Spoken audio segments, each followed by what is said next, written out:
domingo tercero del tiempo entre años, cargado de una liturgia que pareciera que no se separara de la Navidad, que nos va acompañando en esa ilusión de ir descubriendo los signos del buen discípulo o del seguidor de Jesucristo. Y quisiera introducirlo a través del mismo libro del profeta Isaías que nos ha hablado hoy. En el año 732 antes de la era cristiana, era rey Telgalfalzar III, quien gobernando tomó posesión de los reinos del norte de Palestina, de manera especial de Zabulón y de Neftalí, dos ciudades las cuales en un momento dado fueron perdiendo a sus líderes espirituales y religiosos y a sus gobernantes, y fueron sometidos por este rey y no los dejaba salir de su país, sino que los tenía bajo el yugo y la esclavitud.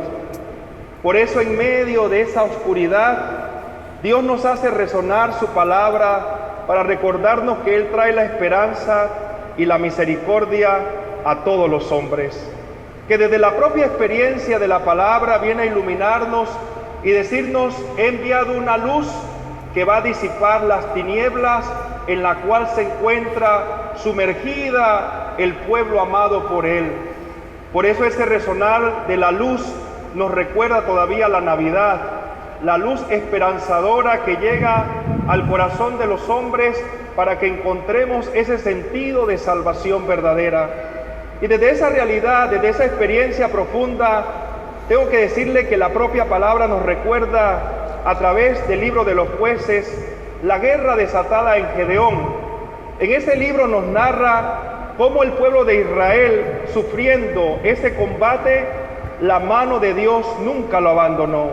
La gracia de Dios siempre lo protegió.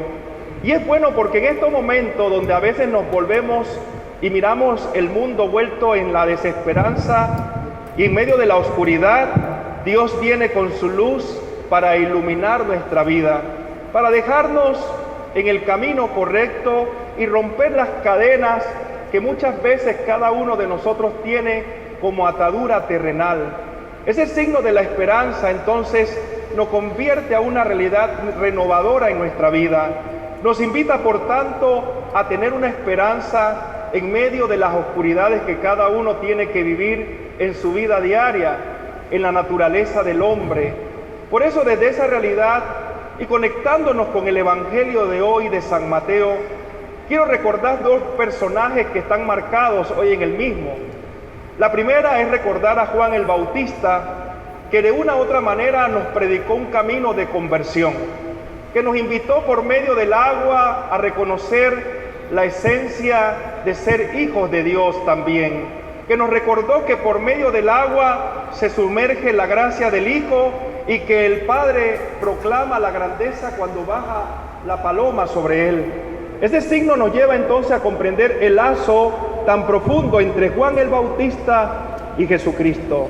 Reconocemos hoy que Jesús, al ver que es apresado Juan el Bautista, se va a las riberas del mar de Galilea. Interesante porque dice que Jesús camina a la orilla del mar.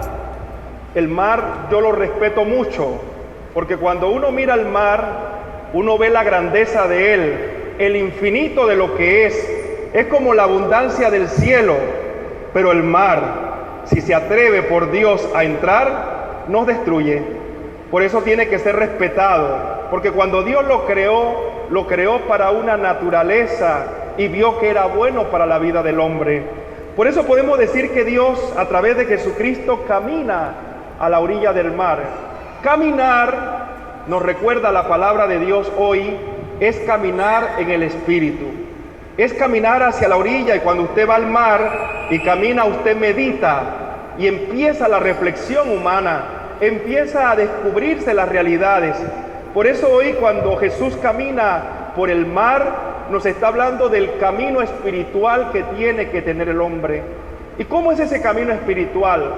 Yo tendría que decirle a ustedes, querida comunidad de la Parroquia Inmaculada Concepción, que las grandes empresas hacen proyectos a corto, a mediano o a largo plazo. Es decir, que toda institución quiere verse en un crecimiento. Pero también me pregunto si ustedes han hecho en su vida su proyecto espiritual. Sería interesante que el hombre revisara cada día cómo va caminando en esa relación con Dios, cómo va haciendo de él un camino a corto, a mediano o largo plazo.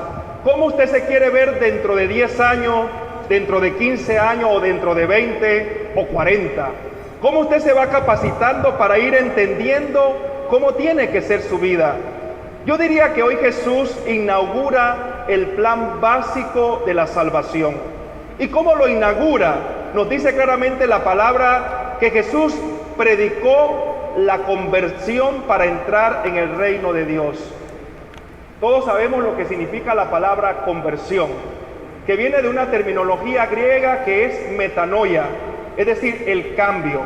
Pero yo quiero hablarle de un cambio que es volver al camino verdadero. ¿Cómo volver a ese camino que el Señor nos invita? A veces pienso que naturalmente el hombre con el razonamiento sabe que tiene que cambiar. Sabe muy claramente y lógicamente ordena sus ideas para cambiar. Pero las decisiones del cambio se dan en el corazón del hombre. Por eso entonces la palabra de hoy, cuando nos habla de conversión, es un volver al camino verdadero, volver hacia el corazón con los criterios de Dios, no con los criterios naturales que yo tengo. Es buscar, como dice hoy, la responsabilidad de buscar la voluntad de parte del hombre hacia Dios. Por eso entonces la conversión es un camino de dejar los aconteceres de la vida para caminar hacia Dios. Hago un pequeño comercial. Cuando el hombre quiere cambiar, busca las maneras. Por ejemplo, el tinte de pelo. Si le salen las canitas, ¿usted qué hace? ¿Para qué se tiñe el pelo? Para esconder las canas y hacer un camino de conversión humano. Y se pone tinte y va buscando la fórmula a ver cuál le queda mejor. Y se hacen mechitas para disimular las canas, etcétera, etcétera. Me meto hoy con el tinte para que podamos ver la conversión humana. Pero también usted de repente hoy se levantó y dice, no voy a ir vestido de esta manera, me voy a poner este vestido para cambiar la rutina. Ahí empieza una conversión humana y usted empieza a dar cambios en su vida. Por eso entonces la conversión humana es eso, pero también necesitamos la conversión de nuestra vida cristiana. Convertir es dejar los vicios que nosotros tenemos en el corazón. Miren que a mí me llamó la atención, en nuestra visita vimos una capilla que está dedicada a la juramentación y lo vamos a hacer aquí en la parroquia. La gente escribe cuánto tiempo va a dejar su pecado. Eso es empezar el camino de la conversión. Cuando yo empiezo a renunciar a lo que periódicamente he caído como un vicio y ese vicio se hace natural en mi vida y ya no lo veo como pecado, eso no es conversión. La conversión es el cambio que yo voy dejando mis vicios en mi vida para poder caminar en la meta que el Señor me invita. Por eso Jesús, ante la llamada que le hace a los apóstoles, nos explica cuál debe ser el camino básico del discípulo. Tenemos que entrar en la conversión, en cambiar nuestra vida. Por eso dice, conviértanse porque está cerca el reino de Dios. Miren que no predicó muchas cosas.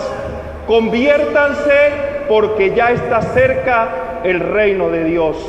Quiere decir que con la conversión yo alcanzo lo que el domingo pasado le decía a ustedes, querida comunidad, el signo de la alegría.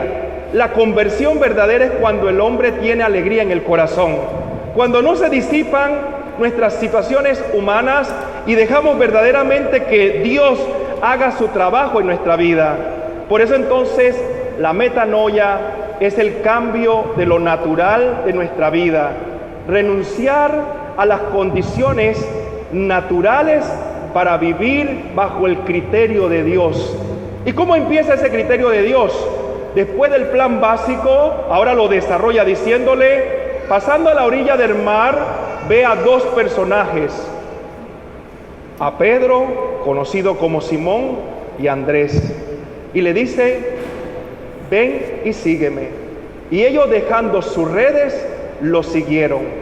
Mientras ustedes y yo no dejemos las redes del mundo, no hay todavía seguimiento radical. Tenemos que dejar las redes del mundo para abrazar las redes del Señor, para poder entonces caminar en esa meta que Él nos invita. Y no es fácil dejar las redes del mundo, el poder, el tener y el placer, que son condiciones terrenales. Dejar esas redes significa entonces capacitarme para ser buen discípulo del Señor, para poder caminar en la meta que Él me está invitando como hombre en este tiempo. Quiere decir entonces que esa llamada tan especial entonces nos hace producir la verdadera conversión.